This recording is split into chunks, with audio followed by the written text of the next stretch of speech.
நான் ஏற்பது ஏற்காத தவறா போயிருங்கன்னா மிச்ச தலைவர்கள் இருக்கிறாங்க. விஜய் அவர்களை பொறுத்தவரை ஒரு கட்சி ஆரம்பிச்சிருக்கிறாங்க, கடுமையா பணி செய்ய வேண்டும் என்று நினைத்து களத்துக்கு வந்தா அவருடைய கையில் இருக்க வெற்றி தோல்வி எல்லாம். எந்த அரசியல் கட்சியும் அவருடைய உழைப்பை பொறுத்து தான் மக்கள் வாக்களிக்க போறாங்க. ஆனா திராவிட முன்னேற்ற கழகம் அகற்றப்பட வேண்டும். அதே நேரத்தில் நான் இன்னைக்கு தேசிய ஜனநாயக கூட்டணியில் இருக்கிறேன். எங்களுடைய கூட்டணி ஜெயிக்க வேண்டும் என்று நாங்கள் உறுதியாக சொல்லுகின்றோம், நம்புகின்றோம். மற்றபடி ஒரு கட்சியும் நாங்கள் யாரும் தரம் தாழ்ந்து அவங்க போயிடக்கூடாதுன்னு நான் சொல்லலைங்கன்னா, கடுமையா உழைக்கட்டும், மக்கள் மன்றத்தில் மக்களுக்கு என்ன செய்வோம் அப்படிங்கிற வாக்குறுதியை வைக்கட்டும். நீங்க எல்லாம் முடிவு பண்ணுங்க. ஆனா எதை பத்தீங்கன்னா மலைவாழ் மக்கள் பத்தி ஒன்று போட்டிருந்தீங்க சார், தொட்டி கட்டி தூக்கிட்டு வர. ஆமா, மலைவாழ் மக்கள். ஆமா, நீங்க ஒரு பகுதியை தான் பார்த்திருக்கீங்க. அந்த உள்ளாட்சி எலெக்ஷன்ல அவங்களுக்கு ஓட்டு பதிவே இல்லைங்கிற விஷயமா உங்களுக்கு தெரியுமா சார்? அண்ணா இங்க பாருங்கன்னா, 40 ஆண்டுகளா அண்ணே ஒரு பத்திரிகை நண்பர்களுக்கு தெரியக்கூடிய செய்தி நிச்சயமா எனக்கு தெரியாதுங்கன்னா நான் ஏத்துக்கிறேன். எனக்கு ஒரு செய்தி தெரிந்த பின்பு நான் அதை ஆராய்ந்த பின்பு உங்க முன்னாடி நான் வைக்கிறேங்கன்னா, பத்திரிகை நண்பர்கள் நீங்க கிரவுண்ட்லயே இருக்கிறீங்க, நிச்சயமா என்னை விட உங்களுக்கு அதிக நாலேஜ் இருக்கு.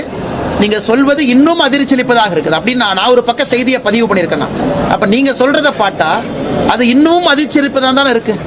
அரசு ஒரு பக்கம் திராவிட மாடல் அரசு, முன்னேறிய மாநிலம், இந்தியாவுடைய 2வது பெரிய பொருளாதார மாநிலம் சொல்லக்கூடிய அரசு, தமிழகத்தில் இது போன்ற அவல நிலையை தடுப்பதற்கு என்ன முயற்சி எடுக்கிறாங்கன்னு சொல்லணும். இதை பத்தியே பேச மாட்டாங்க. ஆனா இதை தவிர எல்லாம் பேசுவாங்க.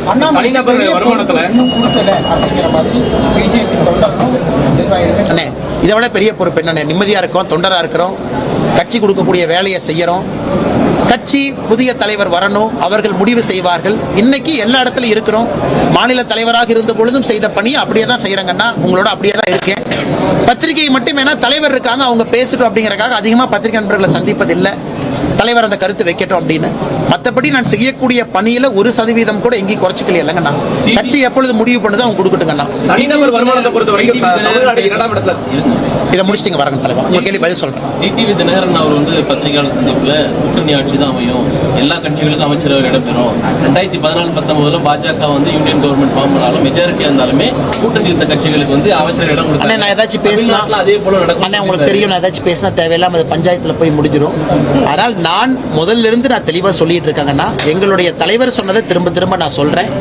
இன்னைக்கு நான் மாநில தலைவர் நயினார் நாகேந்திரன் அவர்கள் எங்களுடைய தலைவர்கிட்ட விட்டு அவங்க சம்பந்தமா பேசட்டும். பட் என்னுடைய கருத்து நான் தொடர்ந்து உங்கள்கிட்ட வச்சுட்டே இருக்கிற கட்சியினுடைய தொண்டர் தலைவர்கள் சொன்ன கருத்து. அதனால பொறுத்துருங்க, சரியான நேரத்தில் எல்லாம் பேசுவாங்க. ஏடிஎம்கே பாஜக கூட்டணி தேர்தலை பொறுத்த வரைக்கும் பிரச்சனைகள் இருந்துகிட்டே இருக்கு. ஆனா கூட்டணி முழுமையான வடிவம் பெறணுங்கண்ணா. எல்லா கூட்டணிகளுமே வடிவம் பெறணும்.